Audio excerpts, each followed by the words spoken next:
Yes, our brothers and sisters. هنا إذاعة صوت الجالية الإسلامية والعربية في مدينة شيكاغو وضواحيها. دائما وأبدا نحييكم منكم وإليكم. مولاي صل وسلم دائما أبدا على حبيبك. Yes, my brothers and sisters, you can't believe it. You can't believe it. I have a new fan to our music here today, even in the studio. Our Dr. Augusta, even he likes our music, our culture. He start dancing with this beautiful man. What a great America we are in. Let me say, assalamu alaikum to أستاذ دكتور عمر السفاريني. السلام عليكم دكتور. عليكم السلام ورحمة الله وبركاته. مرحبا دكتور، كيفك؟ حياك الله، كيف حالك حبيبي؟ والله we are very pleased that you are getting with us today, Dr. Augusta. السلام عليكم دكتور. السلام عليكم. Shalom alaikum. You know Salam alaikum, right? Here, louder, say it. Shalom alaikum. All right, good. I love that, man. Yeah. Dr. Umarr, I'd like you to introduce our guest of today, and I leave the show for you. I'm going home too. Yeah. Dr. Lou Agosta is the author of three books on empathy, including A Rumor of Empathy, Resistance, Narrative, Recovery. He completed his PhD in the University of Chicago Philosophy Department with a dissertation entitled Empathy and Interpretation. He currently is an assistant professor of medical humanities at Rush University Medical University and teaches psychotherapeutic interventions to the medical students. He also teaches an adult education course at the University of Chicago Graham School entitled Empathy and Neuroscience. Yes. Dr. Augusta, to continue, that's my tradition of questions. First of all, hello and hi and salam and peace. Who are you? Who are you? Well, thank you. Let me just say that I am delighted to be here. Okay. I'm honored, Dr. Asfarini, for the gracious introduction. And if I had to say who I am and what I am about in one sentence, I would say that my commitment is to expanding empathy, human understanding in the community. I've been working on this for a lot of years, and I'm so pleased to be able to have this conversation with you all today. Yes. So thank you for the welcome, and it's great to be here. The magic word you just mentioned, empathy, and that's your mission statement in life. I know when somebody, he's a prophet, he's a doctor, he's a teacher, he's a cab driver, and now you are a specialist in empathy. I'd like you at the beginning, before you rush to Dr. Umarr, what is this magic and secret word empathy, which I don't know, which so many of our listeners, maybe the first time we heard of it. What is empathy? What am I talking about? Yes. Great question. And so it's a best practice to define our terms up front and say up front what we are talking about. So as a teacher at the time at Argosy University, the Illinois School of Professional Psychology, I was teaching a class in the history of psychology with my PhD in philosophy, and I gave the students an assignment. I said to the 15 students in the class, go out into the world and ask 5 people what they think empathy is. They should not be members of your family. They should be people you know but don't know too well. And there is a trend. So I gathered the data. I collected some data. The students came back and reported on what they had learned. And 80% of the respondents, so 15 students times 5 people, that's some data. 80% of the respondents said, in effect, that they thought empathy was compassion. When asked, what do you think empathy is? Most people tell a story about charity or altruism or intervening to help somebody who is in need.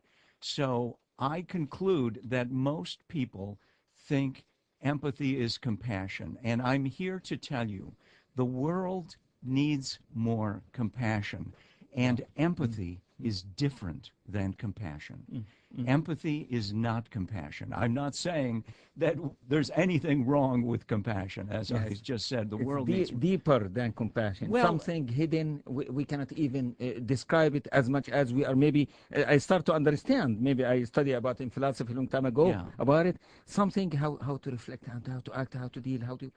Well, let me say something about that. There's a certain amount of hand-waving that goes on here, but let me put it to you directly and simply. Empathy tells me what the other person is experiencing, like a vicarious experience, like as if I go to the movies and have a vicarious experience of the protagonist or the antagonist, the hero, the good guy, the bad guy up on the screen.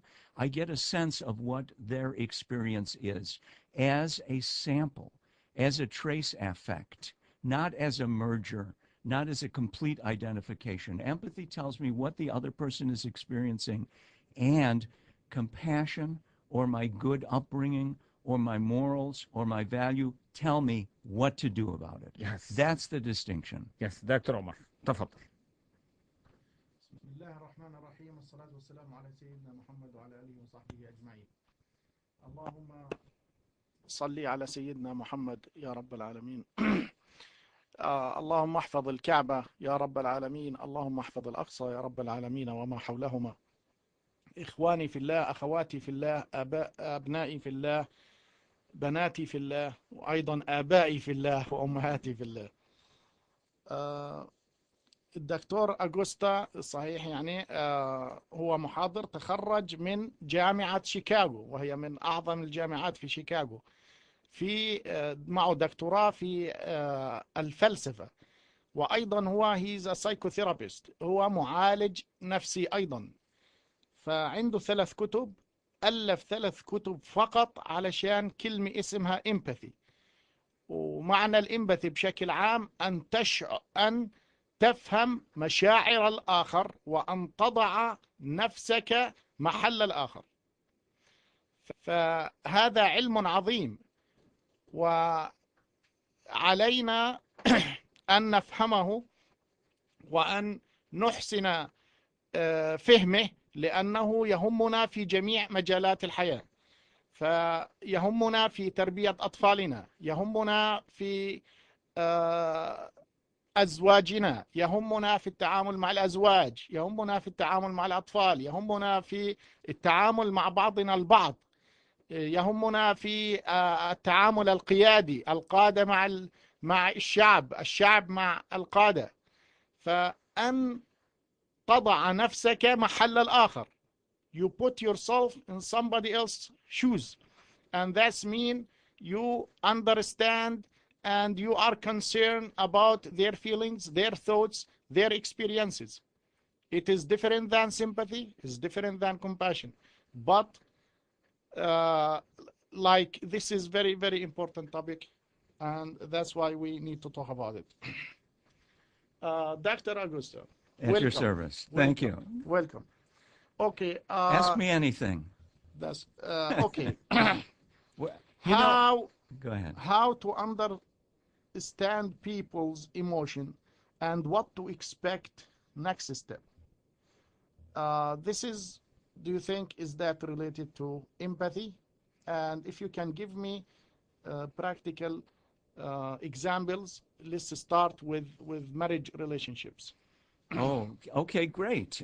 So the question is, how does empathy relate to emotions, and in the context of relations between married partners, married individuals? So basically, empathy is all about emotions. I mean, the short definition of empathy is that I know what you're feeling, I'm receptive to it.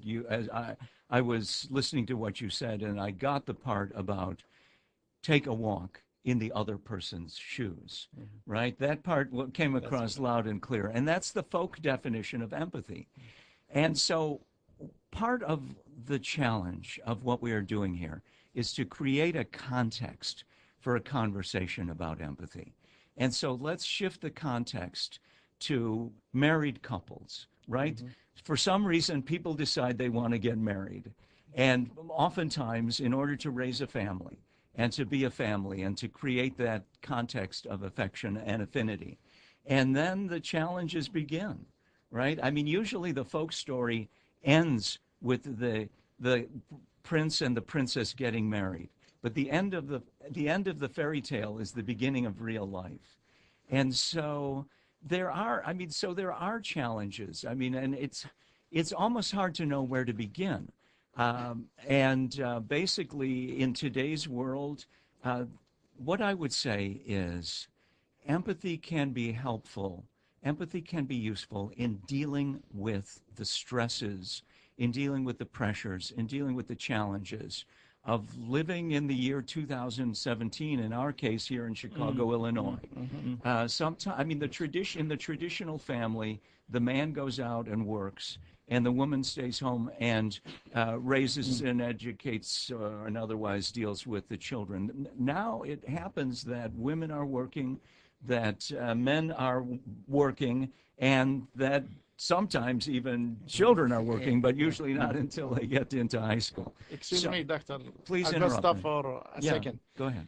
Let me bring some examples from real life, reality. Okay. Example, the husband is working, the wife is working. Now the wife is at home after work. The husband coming home, knocking the door, and even she probably did not open the door. If she opened it very fast, and she went to the TV room, or to the living room, and not much interaction between them. And he's asking, "How are you?" She said, "Oh, it was tough day at work. It is a lot of problems. I came here. The kids, they gave me a hard time before you came, and I am upset. I don't know what to do." Yeah. So how empathy in this case, how we can imply empathy on this case? Well, basically, empathy requires that we be present to what our experience is. You've just described two people who are tired, stressed, dealing with stuff. And in that context, the recommendation is to take a break.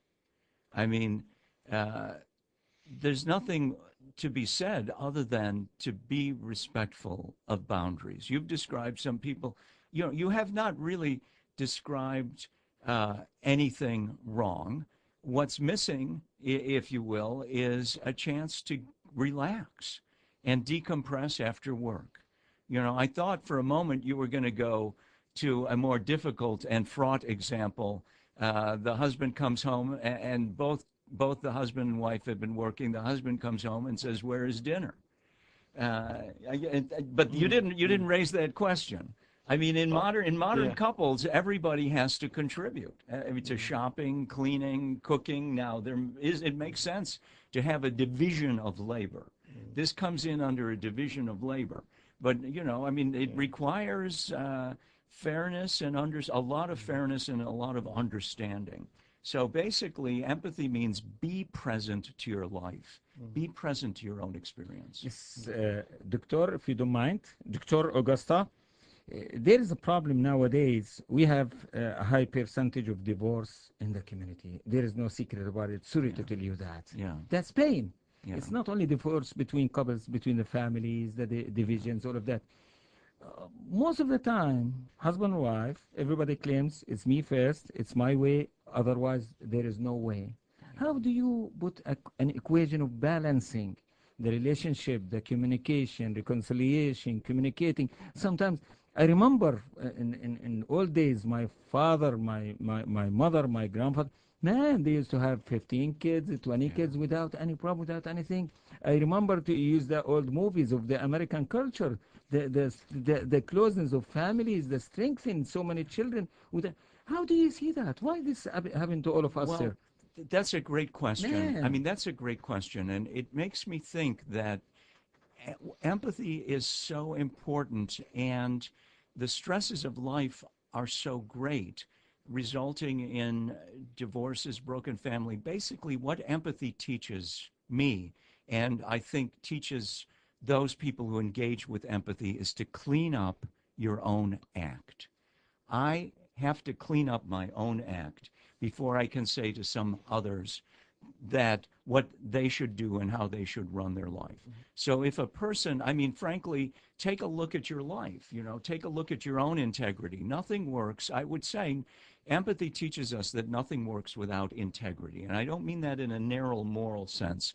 I mean that in the sense of keeping one's word, that if the husband is committed to this marriage and if the wife are committed to the marriage, it doesn't mean that there are or are not agreements or disagreements. It means that people are committed to making it work. And so, I see instances where individuals are abusing alcohol, where individuals are to tell you the truth, have integrity outages, are not keeping their word.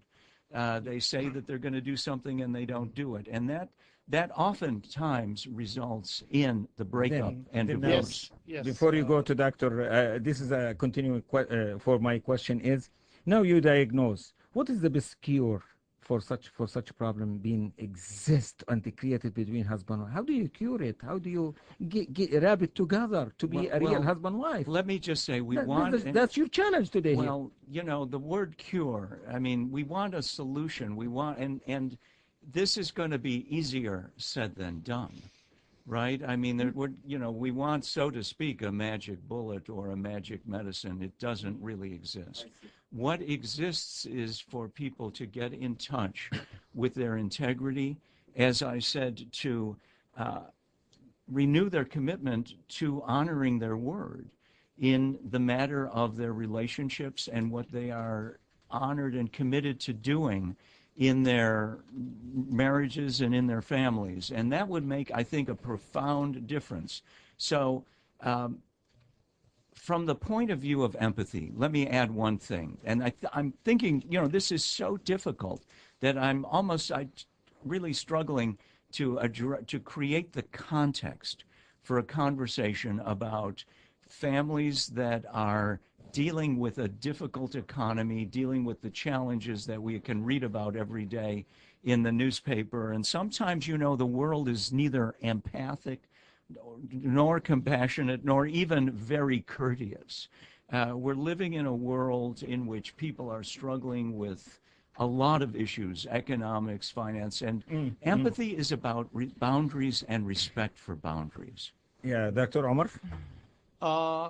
Yes, I think, empathy is the heart of humanity, and also it is a step to happiness, example, let's talk about the husband and wife. If they start, example, to give each other some small gifts, small attention, even as a flower, you buy a flower for your wife, or you surprise your husband with even buying socks for them, they will be very happy about. Then you can create the best environment to talk. Okay, my wife, thank you, appreciate that. Let's talk. Now it is the time to talk. Okay, what is bothering you? What is bothering me? And, create a conversation. So the meeting between husband and wife, now they have done a study. They said it is like 20 minutes per week. And they need 20 minutes per day, not a week. So it is really something very important. Without communication, it's almost impossible anything to be successful. And doing something together, exercise together, getting outside, even, jogging, running together, visiting a friend together, visiting a family member, bringing somebody to the house, keep, social life alive and effective. Also, they need to have a goal in life, a very important between couples to have a goal, and then they need to have a plan. Okay, what we have to do step by step. The resilience is another point, is important, in happiness, and also to express their emotions is very important to each other and to understand others' emotion. And this is empathy. That's what we're talking about. Understand each other's thought process, understand each other's experiences. Then when they start to listen in an empathetic way, then it will be an improve and more bonding. To accept each other and still to accept the differences they have. Of course, meaning of life is important. Well, let me jump in on this point, Dr. Asfarini, because you describe a situation where 20 minutes a day conversation is something that would be a high bar and hard to get to. And my response to that, I mean, what that makes me think of is how, in a practical way, does one increase and expand empathy? I believe that people are naturally empathic, but that what happens is that the pressures of life and sometimes the way life makes us react and how we go into what you might call automatic pilot can reduce empathy. So the way to expand empathy is to remove the obstacles to empathy. The way to, and what you just described is part of a process of removing the obstacles to empathy, so that one wants to look at speaking to one another in a respectful, affectionate, humorous, friendly way. I mean, devaluing language gets in the way of empathy. Shame gets in the way of empathy. Guilt gets in the way of empathy. What I call devaluing language. Take away shame, guilt, cynicism, denial. Take those things away, and empathy naturally comes forth. Empathy naturally shows up. Thank you. Yes. Dr. Augusta, I have to ask you, because I'm part of it here in the beautiful land of America as Muslim American.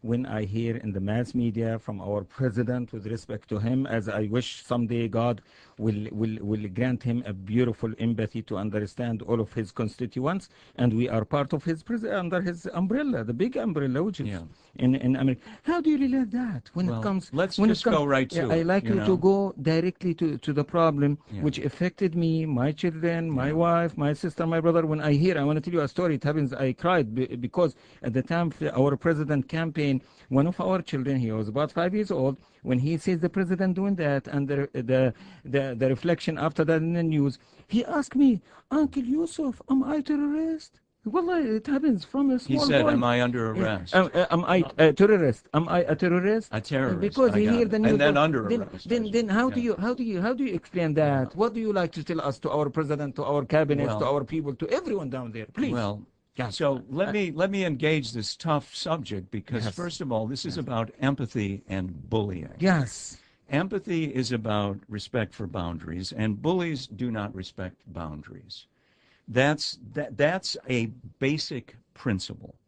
Now, you know, politics is politics. I believe this is a strong country. The United States of America is a strong country, and we're going to survive the Trump administration. Put it on the air, put it on the tape, put it on the recording. But what you say to a 5-year-old, as you just described, in a family of immigrants from a Islamic and Muslim country who asks, am I a terrorist? You say, no. Of course you're not a terrorist. You're a 5-year-old boy. Your job is to go to school and learn your ABCs. Yes. Right? Applause. Just pause for applause at this point. That's your job. Now, the job of the president, according to Thomas Jefferson, I'm going to go with Jefferson on this one. Man, I love him. Do you know he has a copy of the Holy Quran, Jefferson? I believe it. Yes, I believe it. Yes. And Monticello, he was a figure of the Enlightenment. I want to give a copy to Trump, too. Yes. Well, you know, we can take care of that sometime soon. Okay, but Jefferson said the function of government is to provide for domestic tranquility and to guard the country against foreign enemies. Now, the planet Earth is a challenging place to live. Human beings are a challenging species. They're a difficult species. We have aggression and sexuality, and much of bad behavior. I believe that there is enough empathy to go around. And I returned President Trump's tweets. I regularly reply to them by saying empathy is. He doesn't acknowledge me. He doesn't acknowledge me. But still, we are the people. I recommend, when you can, if you go to the Wall Street Journal or the New York Times, and you can click on the button. I will. And I tell him empathy is oxygen for the soul. Wow. If you're feeling short of breath because of leaks, or because of lying cabinet members, or I insert the issue of the day, or because if you're short of breath because of stress, maybe one needs expanded empathy. Get some here. And so, I'm not directly engaging with what a difficult individual this person is. I mean, President Trump. This is a difficult individual. And I don't have an easy solution, He got elected, and we're going to deal with it. Okay. This is a strong country. Of course. We're going to handle it. Yes. But what to say to the 5-year-old, you could say, well, look at Muhammad, if I may, look at Ahmed, or look at Samara. Even the president can be mistaken. He's got a tough job, and it's the job of the Congress and the courts to correct him if he makes mistakes. And it looks, and then you give your opinion. It looks to me like calling all terrorists, all Muslims terrorists. It's crazy. Some crazy stuff. I want to tell you about that boy when he saw the American people around MCC, Muslim Community Center, the American people, they came after Trump, and they make a human chain on Friday. And the other day, about 1,000 people came. I wish that you were with us. And the same boy, he was so happy seeing the American people coming hand in hand with him, different than what he hears on the news. How do you see that? I'm practically brought to tears by it, because it's what this country is about. Wow. The statue says, the statue, that would be the Statue of Liberty, says, give me your tired, your poor. Wow. It doesn't say, give me your well-rested, your affluent. Wow. This country has a long tradition of welcoming those who are escaping from not only political oppression, but who are committed to making a better life, this country welcomes those who are up to something, who have a contribution to make. And I have students in class, for example, at St. Anthony, and I shouldn't put their name out on the air because it's private. But the one gentleman, his name, I can put his first name because it's a common. Ahmed shows up, and Ahmed is born in Virginia. All right, so and then Samara, that's actually not her name, but close enough, shows up, and she's wearing a headscarf because she chooses to do so, and she's born in North Carolina. Wow, she could be a president of the United States. Take the chair. Is this a great? My thought. I didn't say it at the time. I just said to myself, "Well, isn't this a great country? It makes perfect sense." Yes. I think on many days, on every day I've seen so far, Trump doesn't get that. He doesn't get it. Who's going to cruise the message to him? I sent him a tweet, and it didn't work. How can we do it? Well, here's the thing. I'd like to invite him to this small studio too. Yeah, well, it is natural to be angry. I mean, anger is caused when this is an empathic moment, because anger is caused when one experiences a injury or a slight or a narcissistic insult or what one perceives as an insult. I mean, and sometimes it's real, sometimes it's imagined, sometimes it's hard to say. It's just the ambiguities of life on the planet Earth and people competing and being people, and sometimes people are not always present. And he seems to have a particular weak spot, and many of his followers have got issues about this. I mean, it's like, I do think empathy cuts both ways, but basically empathy is about respect for boundaries. And time after time, he does not respect boundaries. He calls out a union leader. Was it in Ohio and Pennsylvania? And this guy is, in effect, Joe the plumber. He's just doing his job. And to be called out by the President of the United States, well, actually, he was okay with it because it kind of made him famous. But Trump didn't have much nice to say to him. He was calling him bad names, in effect, as I recall. Yes. And yes. so, I mean, we inevitably get to this difficult matter. Yes. And yes. and so that's as far as I got. To expand my commitment is to expand empathy in the community, but that doesn't mean be a doormat. It is to take a stand against bullying. Empathy has power in the sense that empathy pushes back against bullying. Empathy pushes back against bullying. Yes. And insofar, not just President Mr. T, but anybody. You can have a bully in 7th grade or in 4th grade, yes. right? I mean, and sadly, our politics has devolved, has fallen down, has fallen back to shouting at one another, and we have lost the ability to compromise. So I'm going to wrap it up. Go ahead. Who can restore this, the fallen down? Isn't it you know, I mean, well, expanded empathy will be extremely helpful. Yes. It is, I mean, and we are hungry for leadership. I mean, I think people, not only, I mean, to some extent, I make a contribution. I'm not actually running for the United States Senate. You know, I haven't been invited. I'm honored to be on the show and to put the word out. And I think, especially in a place like Chicago, which is a melting pot, we've got yes. all ethnic groups here. I would like to extend our appreciation to our mayor, Ram Emanuel, for welcoming the refugees, especially the Syrians, especially his reflection that the city of Chicago, a city of sanctuary, a city of empathy to everyone. How do you share my well, I do have to share that. Yes. I mean, and Ram is getting beaten up in the press sometimes, and I'm sure that there are reasons for that. I'm sure. Good. I'm sure it's deserved, and I doesn't mean that I will not call out the good that he's done, and he's been very welcoming to a diversity and to a variety of different communities. I mean, the city is a melting pot to some extent. If you know Chemistry 101, you know it's more like a colloidal suspension. You run the blender, and the oil and the water never truly mix, but there's a very fine grain, and we live alongside one another in, I would say, in harmony and in a certain affection and affinity, on the blue line and on the red line and on the pink line and on all the colors. Agosta, yeah. Thank you. I would like, just comment a little bit about, we have a good leadership, and we have still leadership, but it is not effectively less good leadership, I would say. We have, and ineffective. Yeah. A good leadership means passion.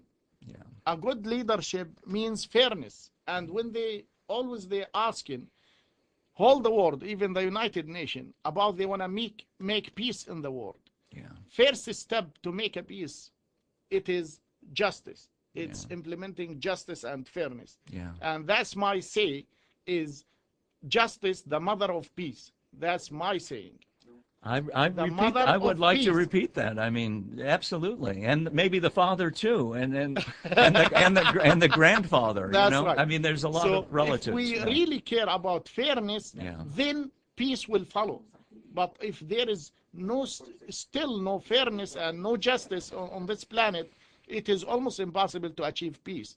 We can achieve it temporarily by mighty military force, but it is not a solution for long term. Yeah. So the solution for long term, and that's reality now, it's coming through, that will become like one citizenship, one world, united.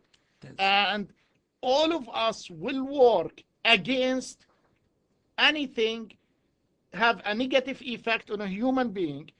We had to take care of a human being, poor people, uneducated people, educating the women, educating the children, going to Africa, helping out, going to Middle East, stop the wars.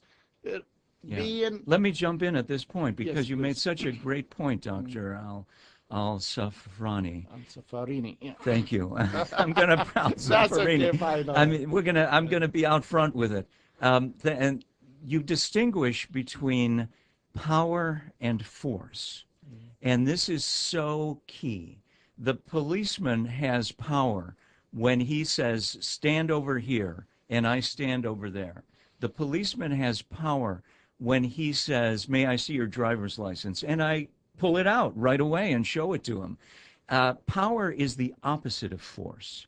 Now, it's a dangerous job, policing. I acknowledge first responders. I acknowledge the police. I live a sheltered life because of the good work that the police and the first responders are doing.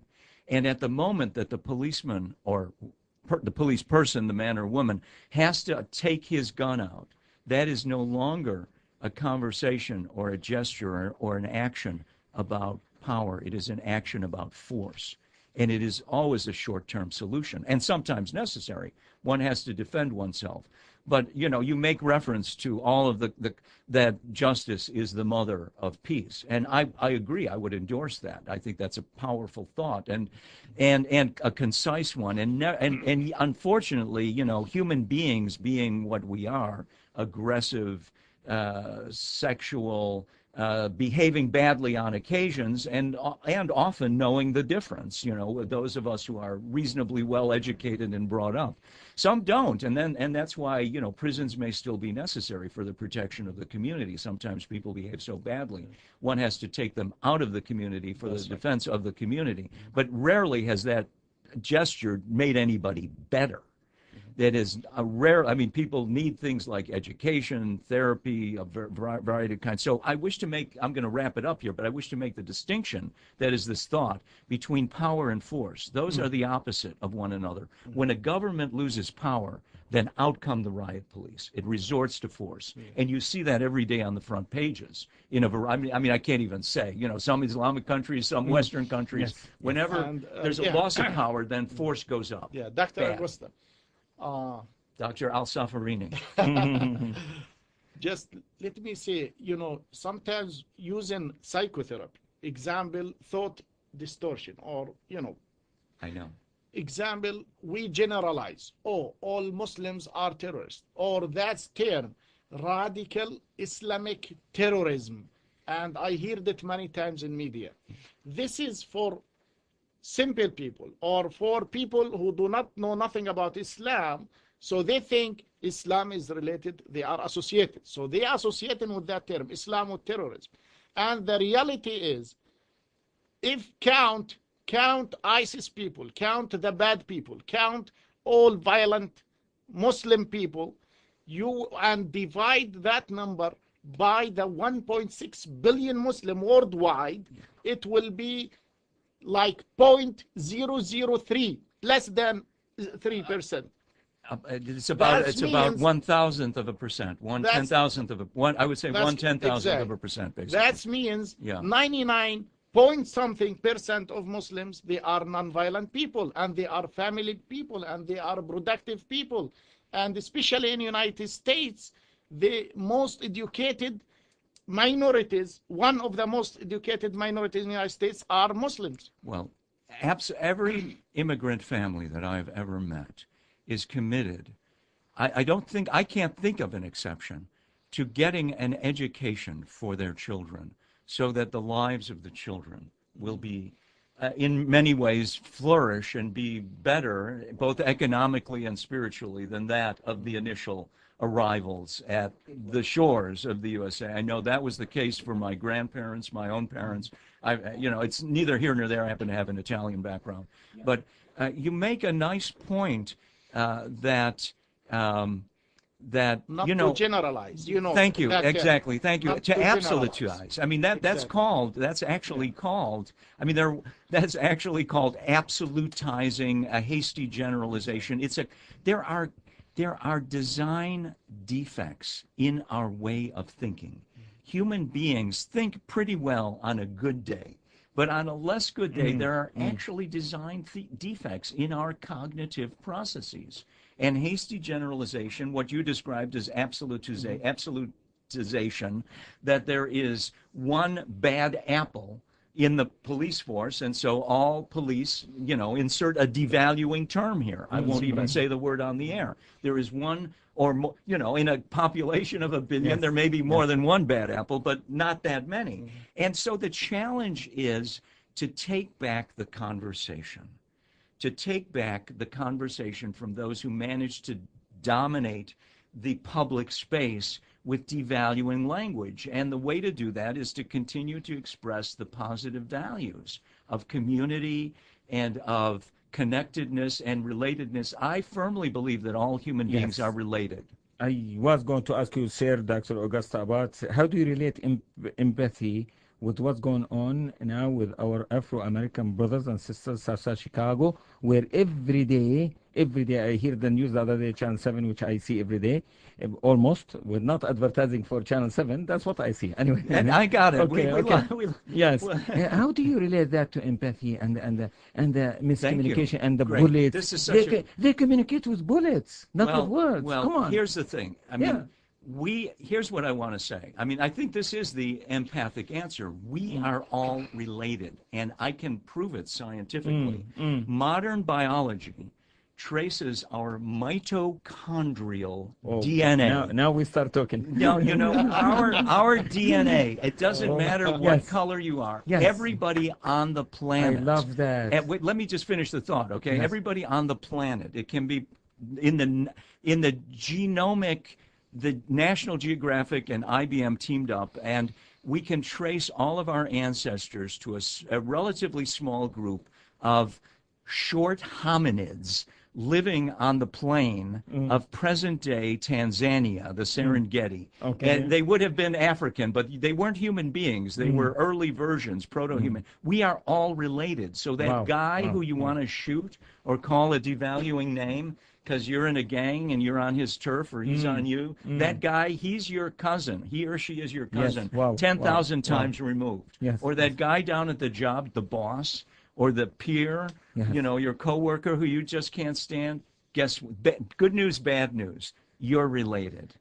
You're 10,000 times removed, of course. Yes. So that's kind of an answer. I mean, I don't know what else to say except ceasefire. I like the bumper sticker that says ceasefire. That one resonates with me. That's very empathic. Stop shooting. I hear in the news that our President Trump, he want to send like ammunitions and army and all of that. What is the solution for this? How do you see it, honest to God, from your point of view, from your expertise, from your science? Because you've been chosen by Allah, by God, to be a scientist and to teach us how to live in this life. You and you're alive. And I endorse that. Of course. I mean, here's the thing. It's easier to start a war than it is to stop one. Wow. I mean, December 7th, 1941, bombs are falling down on Pearl Harbor. My late father thinks, well, maybe it's not such a bad idea to join the Army. And I've got a couple of amazing stories from him about that, which I won't necessarily tell you on the air today. But, so it is it's a challenging question. I mean, the reason I'm stuttering just a little bit is because there's no easy answer. Do you communicate with the City of Chicago leaders, Rahm Emanuel? What do you, if you want to address him, how do you, from your point of view as an empathetic? Here's the thing. What are you going to tell him? Here's the thing. I don't know a lot of policemen, but I know a few of them pretty well. And they have said to me, the police can't do every job. They can't be psychotherapists. They can't be, refuse. They can't. They can't be provide shelter for the homeless. They can't. They're there basically to keep the peace, and they're struggling to do so on any given day or in any given community. And so. I would say to, His Honor and to anybody who was listening, the police are under stress. They're under stress. And, they're I would say to him what I said before. I want to hear this. You make my tears coming down. Well, we can get, I mean, my experience is I lead a sheltered life because of the work that the police and the first responders are doing. Nevertheless, there are some communities that don't see it that way. There are some communities where the police are not welcome. And unfortunately, I mean, I have to give a call out today. The Hispanic community is at risk because of ICE, right? I mean, they're on ICE, the Immigration and Custom Enforcement, and who don't necessarily want to work with the or want to work or don't want to work with the local police. And that's an alliance that is not made in heaven. I mean, the police are often committed to the community, and the community may usefully take a look at what their commitment is to the police. So that's kind of like not a complete answer. We'll come back to you after this very short. No, we need more of this. I'm gonna hold you 24 hours in this. Inshallah, we'll come back to you after this very short break. Inshallah, for both of you.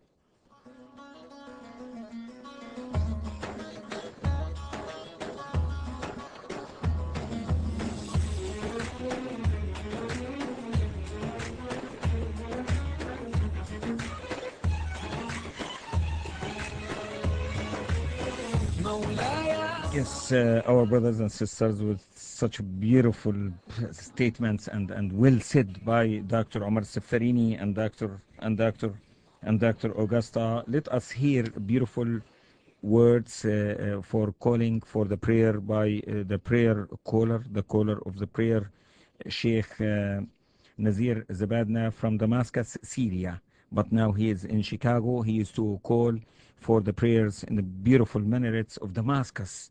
But because he was deprived of going, and he's an immigrant, he came here to express his culture, his beautiful voice to Muslims and other people of faith. الأخوة والأخوات الكرام، مع أذان المغرب, the call for the sunset prayer call, which is the fourth prayer for the Muslims in every day. مع العم أبو أسامة، فليتفضل مشكورا. الله أكبر الله أكبر. الله أكبر الله أكبر.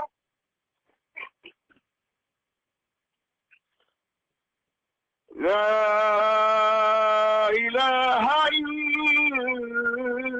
الله.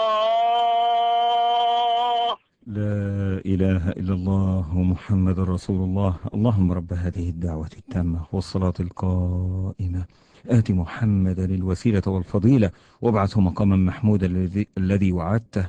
وصلى اللهم على سيدنا محمد وعلى آله وصحبه أجمعين. جزاك الله خير عم أبو أسامة، طيب الله الأنفاس، جزاكم الله ربي كل خير. الله يخليكم. السلام عليكم.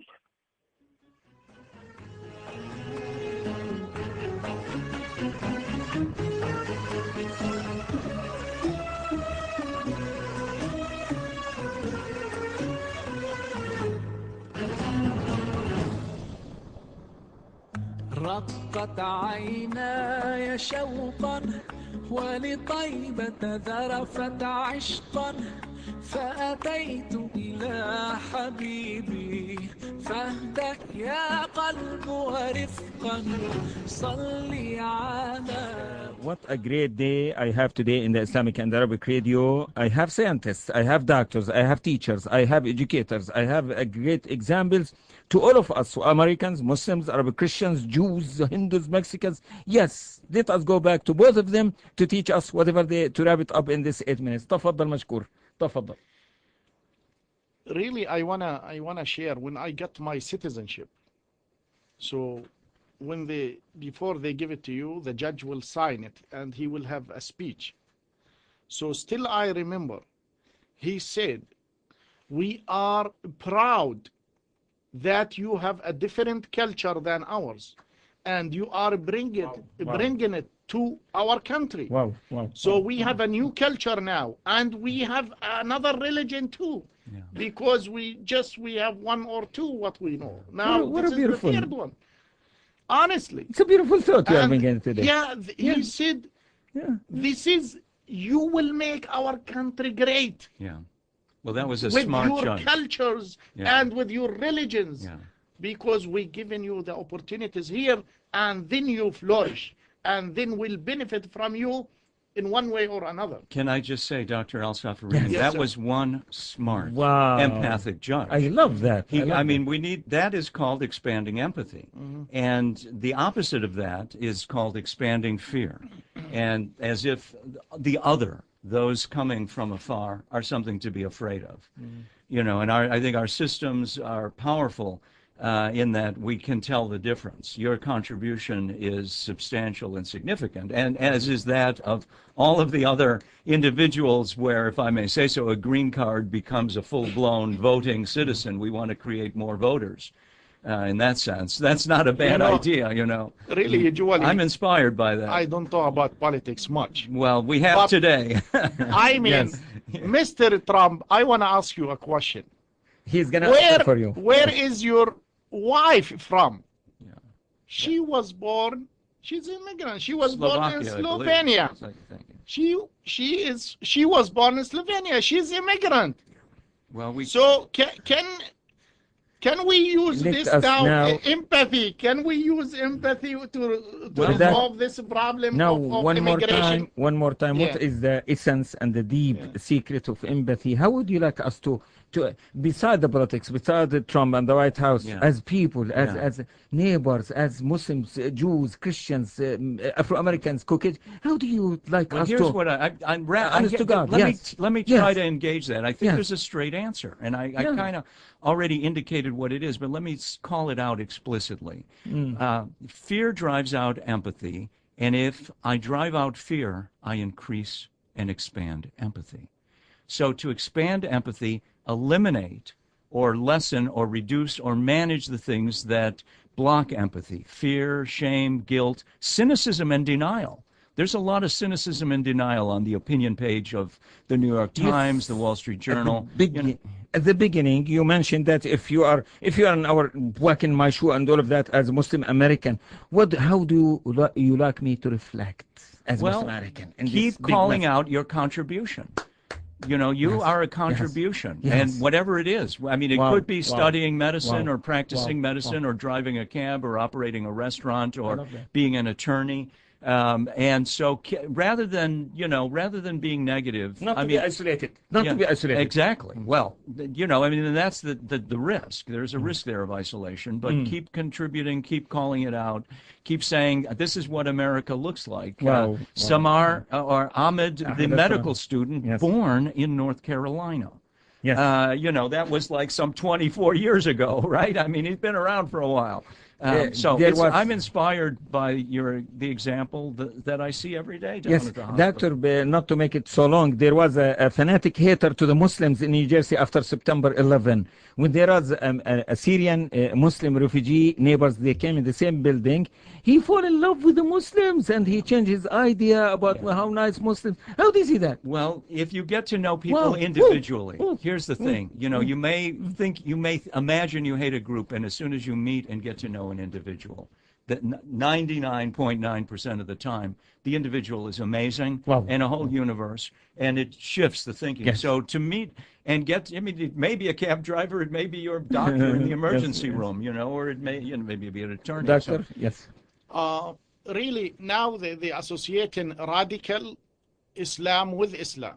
And actually, there is no such thing. They call it radical. So we need to show what is Islam, what is the truth, Yes. the truth of You just Islam. said it. Do your assignment. We have need to- also to be assertive. We need to be able to tell the truth. We need to be more organized. Yes. We need Yes. to be more open-minded. We need to Yes. be more positive, more Yes. realistic, and working together Mission as statement. one nation. Mission statement from the doctor. What's your... Well, my mission statement is empathy is oxygen for the soul. So if one is feeling short of breath due to stress or due to life issues, maybe one needs expanded empathy. Yes. And so expand your empathy. I'm very sure we're going to hunt you one more time, so many times to come. Thank you. I'm Yes. honored. Yes. Prophet Muhammad said, even the smile is a charity. Wow. And take care of your neighbor, take care of your neighbor, and take Jesus care and of your neighbor. Moses and Abraham and David and Solomon, all of them, they share the same idea. Thank you very much for all of you. And Assalamu alaikum. Alaykum assalam wa rahmatullahi wa barakatuh. Thank you very much. السلام عليكم ما شاء الله. الأخوة والأخوات الكرام، هكذا حتى نلتقي. هذه تحية من أخوكم يوسف مرعي، ولا ننسى أن ندعو قبل أن ننهي بالأخت المرحومة أخت عصام عمرو، وتوفاها الله سبحانه وتعالى، والأخت الفاضلة والدة الإخوة حسين عطا وعلي عطا وعطا عطا نسأل الله سبحانه وتعالى لهم الرحمة وفسيح الجنان. أخت الأخ الحبيب عصام عمرو، ووالدة الإخوة الكرام حسين عطا وعلي عطا وعطا عطا، وإنا لله وإنا إليه راجعون. وهذا أخوكم يوسف مري يحييكم. Until we meet next Saturday inshallah with a great segment like what we have today, inshallah, by the will of God. If we don't die, if we don't go underground, we'll meet you one more time. That's a beautiful empathy I'm communicating. شكرا لكم and السلام عليكم ورحمة الله تعالى وبركاته.